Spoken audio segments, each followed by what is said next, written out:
सूत्र को आरंभ करूं। कहानी बहुत प्यारी है। एक पिता था, उसकी एक छोटी सी बेटी थी। उसने बहुत पढ़ाई करी थी, बहुत एग्जाम दिया था, लेकिन नौकरी नहीं लगी थी। घर में गरीबी रहती थी तो बार बार उसकी लड़की कहती थी, पापा सबके घर में ये होता है, हमारे घर में नहीं है। पापा आपकी नौकरी कब लगेगी? पापा मेरे जूते देखो कितने दिन से पूरे फट गए हैं। और सर जी स्कूल की फीस मांग रहे थे। कभी कभी कुछ कुछ वो कहती तो उसके पिता उसको गोदी में बिठाकर ले जाते और घर से थोड़ी दूर अपने खेतों पर खड़े होकर कहते, देख बेटी वो दूर पहाड़ी दिख रही है ऊंची वाली। बोले हाँ पापा दिख रही हूँ। तो बोले बेटी उस पहाड़ी के ऊपर भगवान रहते हैं, मैं उनसे प्रार्थना करता हूँ, जिस दिन वो सुन लेंगे उस दिन मेरी नौकरी लग जाएगी, और जिस दिन मेरी नौकरी लग जाएगी मैं तुझे जूते भी दिलाऊंगा, तेरी हर ख्वाहिश पूरी करूंगा। तो वो खेत के रोज घर से सुबह शाम कभी जब समय मिलता निकल जाती और खेत के मेड़ पर बैठकर वो पहाड़ी के ऊपर जो है वहां पर देखकर प्रार्थना करती। और बच्चे सब खेलते रहते, वो हाथ जोड़कर प्रार्थना करती, पापा ने कहा है उस पहाड़ी के ऊपर भगवान रहते हैं, मैं प्रार्थना करूंगी तो कभी वो मेरी प्रार्थना सुन लेंगे। उसका विश्वास बड़ा पक्का था लड़की का। एक दिन जो पिता ने एग्जाम दिया था उसका लेटर आ गया और फिक्स हो गया कि फौज में नौकरी पक्की हो गई है और इतनी तारीख को ज्वाइन करना है। तो ट्रेनिंग के लिए गया, 6 महीने बाद लौट कर आया। घर में खूब खुशियां आ गई, ट्रेनिंग बहुत अच्छे से पूरी हो गई, तनख्वाह बंध गई, घर में खुशियां ही खुशियां आने लग गईं। वो बहुत राजी हुई लड़की, पहाड़ी वाले भगवान को रोज धन्यवाद देती थी कि आपने मेरे पापा की नौकरी लगा दी, घर में सब कुछ अच्छा हो गया। करीब करीब साल भर फौज की नौकरी करी, लेकिन पता पड़ा कि दूसरी सेना ने आक्रमण कर दिया है और अब उसको लड़ने के लिए जाना है।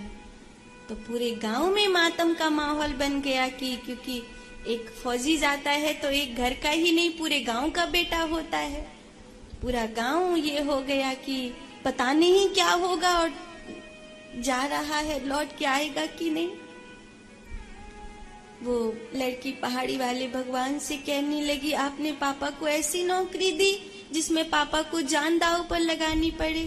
पापा मेरी ही गलती है, मैंने भगवान से प्रार्थना ऐसी नहीं करी होती तो आपको उस जगह नौकरी नहीं लगती। पापा मत जाओ, आपके बिना हम नहीं रह सकते। बहुत रोई, बहुत मनाया, पर कहा पुत्री जाना तो पड़ेगा। नौकरी नहीं भी होती तब भी बेटी देश का सवाल है, अब रुक नहीं सकता। मातृभूमि का सवाल है, बेटी जाना होगा। मात्र नौकरी का सवाल नहीं है, देश का सवाल है, जाना होगा। लड़की खूब रोती रही। उसकी माँ ने समझाया, पापा लौट कर आएंगे, हमें इंतजार करना चाहिए। माँ बेटी घर में रह गए। पूरे गांव ने फौजी को विदा किया। लड़ाकू टुकड़ी पहुंची, रोज पहाड़ी वाले भगवान से प्रार्थना। जाते जाते पिता की जेब में एक चिट्ठी रखी थी, पापा आप जब शहर जाओगे तो वहां ये चिट्ठी डाल देना, पहाड़ी वाले भगवान ये चिट्ठी पढ़ लेंगे। उसने चिट्ठी दे दी लिख के, छोटी सी लड़की। बाप ने चिट्ठी डाल तो दी लेटर बॉक्स में, पर उसे पता था ये पहुंचेगी तो कहीं नहीं, इसीलिए पता जो है अपने घर का ही लिख दिया कि अगर कहीं नहीं गई तो लौट के कम से कम घर तो आ जाएगी। तो गया लड़ने। कुछ सैनिक जीते, विजय तो हुई, लेकिन कुछ सैनिक वीर गति को प्राप्त हुए और उसमें खबर आई कि इस लड़के का पिता भी वीर गति को प्राप्त हुआ है, पर अभी तक उसका शरीर नहीं मिल सका है। खोज जारी है और अब तो पूरे गांव में मातम मन गया कि वो बहुत शिकायत भी करी, मेरे पापा को आपने ले लिया, मेरे पापा को नहीं भेजा आपने। चुपचाप बैठी रहती थी, मेड़ पर ऊपर देखती रहती थी।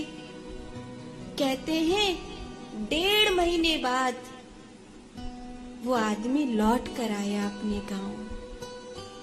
दाढ़ी बढ़ चुकी थी, वेशभूषा बिल्कुल अलग हो गया था, शरीर घायल था, लौट कर आया। पर लड़की ने तुरंत पहचान लिया, पापा आप आ गए, और चिपक गई छाती से। बहुत देर तक बाप बेटी एक दूसरे को देखकर रोते रहे। घर आए, नहाया, रोटी खाने के लिए बैठा, बहुत खुश था, सब पूरा परिवार बहुत खुश था। लौट आए हैं, पता पड़ा, उसने सारी कहानी बताई। दुश्मन देश की सीमा में चला गया था, उन लोगों ने पकड़ लिया था, बा मुश्किल से छूटा हूँ और लौट कर आया हूँ। इतने में डाकी आया और कहा कि सर जी आपकी ये चिट्ठी है, पहाड़ी पर उतने दिनों से लड़ाई चल रही थी, इसलिए चिट्ठी वहां सब पोस्ट बंद था तो आ नहीं सकी, ये चिट्ठी है। वो वही वाली चिट्ठी थी, लौट कर आई।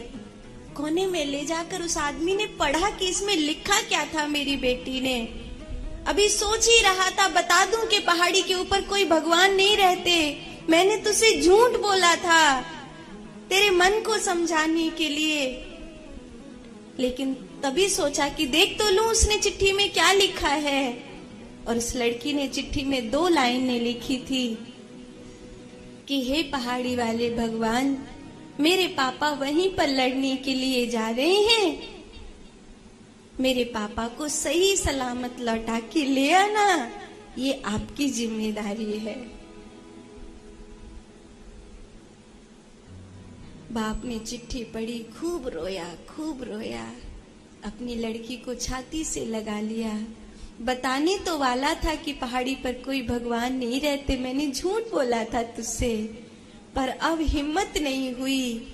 और एकाएक हृदय कहने लगा कि बेटी, तेरे पहाड़ी वाले भगवान ही मुझे जिंदा ले आए हैं। तेरे भगवान ने सुन ली और वो मुझे जिंदा ले आए। मानो तो सब जगह, नहीं मानो तो कहीं नहीं है।